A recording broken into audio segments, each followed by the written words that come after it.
Welcome back to the Water Pool, everybody. Yesterday on this very show, we did a whole big monologue about how the left in this country is trying to dismantle America and, in essence, Western civilization by trying to erase and change history. Case in point, trying to do away with Columbus Day. Well, in Philadelphia, the mayor signed an executive order renaming Columbus Day to Indigenous Peoples Day. Philly joins a growing list of cities and states doing this, but it's even worse in the city of brotherly love. The Democrat mayor, Jim Kenney, has even put Christopher Columbus in a box. He wants the statue ultimately taken down, but it's in a box for now. This is how ridiculous this whole thing is getting. Anyhow, the Italian-American community in South Philly has no love for the mayor. They have multiple lawsuits against him, claiming that the Philly-born mayor with, wait for it, Irish descent is discriminating against Italian Americans. This story fascinated me. There's a lot of details in here. So let's bring in Philadelphia attorney and civil rights author Rob Petrone. Rob, thanks for being here. I appreciate it, sir.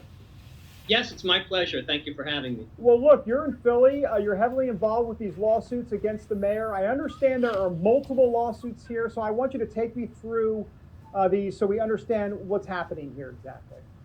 Sure. Well, this whole thing has been a long time coming. I mean, since the close of the 20th century, there's been this sort of sinister syndicate of cultural majoritarians that have been trying to cast America's first founder, Christopher Columbus, in the most falsely disparaging light possible. And it didn't really come to a head in Philadelphia until about 2018, when a Philadelphia attorney, who shall remain nameless, filed, let's call it a petition with City Council, asking City Council to eliminate Christopher Columbus Day in Philadelphia.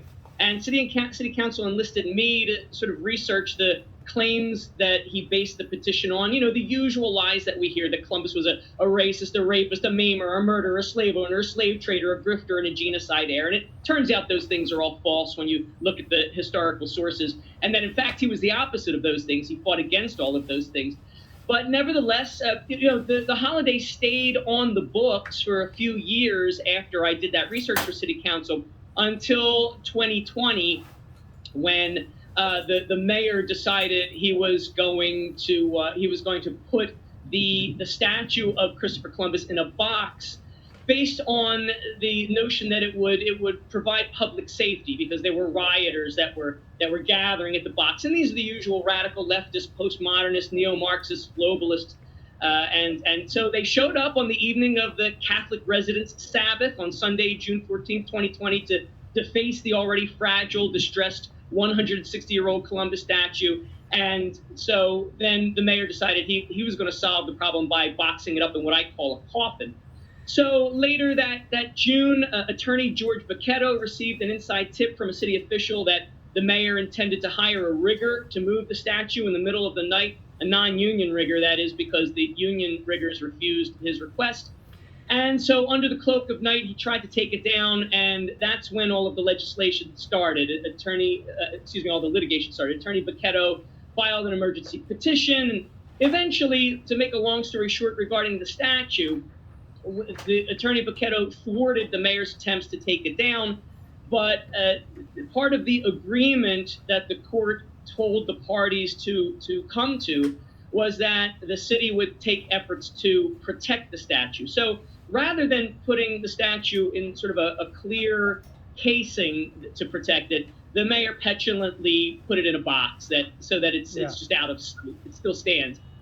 So that's the statue, and so there's a lot of litigation regarding that. We got a court order that the statue will stay. It's an order from the Court of Common Pleas here.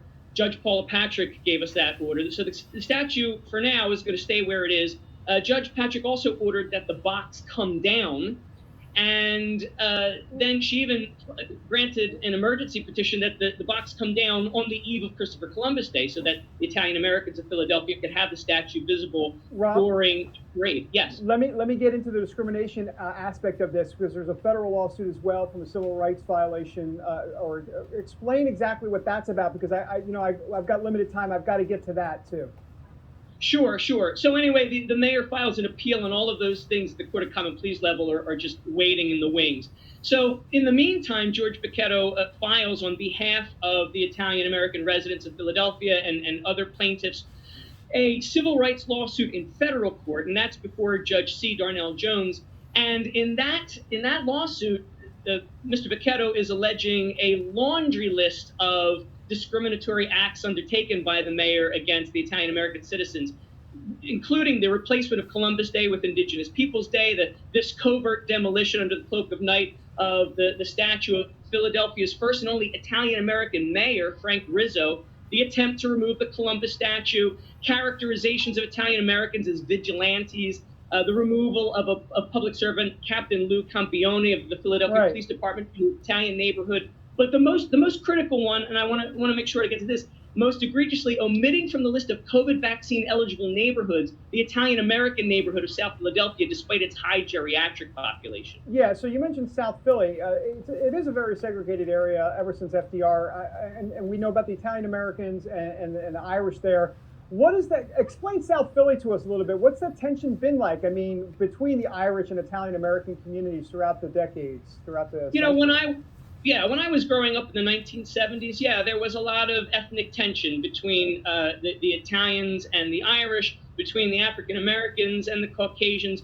But, by the 1990s, we had this sort of ethnic sectarianism licked. But as groups like BLM and Antifa have gained power and globalist money, they have given new life to ethnic sectarianism. But I think it's a mask. I think the real tension in South Philly is not between Irish and Italians. It's not between black and white. It's between the globalists, the Marxists, Antifa, BLM, and the people who really are from Philadelphia, the Italians, the Irish. I was handing out flyers at the Christopher Columbus Day parade this past weekend. It was a flyer called "Christopher Columbus was the first civil rights activist of the Americas." And I handed it to a woman who was walking by the parade, and I said, "Happy Christopher Columbus Day." And she said, "Oh, I'm Irish, but thanks. And, you guys really deserve a parade, and God bless you." And, so the ethnic sectarianism doesn't exist anymore. All right. So, Rob, let me read you this real quick. On Christopher Columbus, I've got just about a minute or so left, but my understanding is you've actually studied the origins by reading some of the original documents that were done in like 15th century Spanish. That's impressive. Here's what you have written, quote, "All of the primary sources dovetailed in one important regard. They show unequivocally and irrefutably that Christopher Columbus was none of the epithets with which his detractors repeatedly characterized him. Rather, in addition to his well-known feat of bringing to light to the rest of the world the existence of the Americas and its inhabitants, Christopher Columbus actively fought against the rampant racism, rape, murder, enslavement, and genocide committed by his arch nemesis, the Spanish Hidalgos. Consequently, Christopher Columbus became the first civil rights activist of the Americas and the founder of Western culture in the New World, making him beyond Cavil, the greatest hero of the 15th and 16th centuries." I've got a minute. Explain more about this, because the radical left, as you say, have totally destroyed the legacy. He is a true Catholic hero, and this is why the radical left hates him, because he's a symbol of national pride. He's a symbol of individualism. He's a symbol of Catholicism. He was a capitalist in the age of empires. He was a pacifist in the age of warmongering. He was a scientist in the age of superstition. And he was the first civil rights leader in the age of oppression. He protected the Taínos from the Spanish Hidalgos who wanted to enslave them. He conducted the first underground railroads of the Americas. Harriet Tubman participated in one underground railroad. Columbus conducted 3, ferrying Jews out of Spain during the Inquisition, ferrying Taínos away from the cannibalistic Caribs who were enslaving and eating them, ferrying the Taínos away from the Hidalgos who defied Columbus's orders not to enslave them and enslaved them anyway. And most importantly, he successfully petitioned the King of Spain for the first civil rights legislation of the Americas, which read, and I'm going to try to recite it from memory. I got 20 seconds. Go ahead. "All the Indians of Hispaniola are to be left free, unmolested and unharmed, and free to live as freemen as any other in the kingdom of Castile." Those were the words of the Declaration. Those were Columbus's words. Rob Petrone, you win the award for the most fascinating guest we've ever had on the water cooler. I thank you very much. We're going to have you back, so stand by. I'm texting you after you get off the air. Thank you, sir. Yes, sir. It's my pleasure. That was great. I mean, not only was that great information and stuff you've not heard anywhere else, trust me, but the way he delivers it, oh my gosh, it's like Broadway brought alive Italian American style. Back in a moment.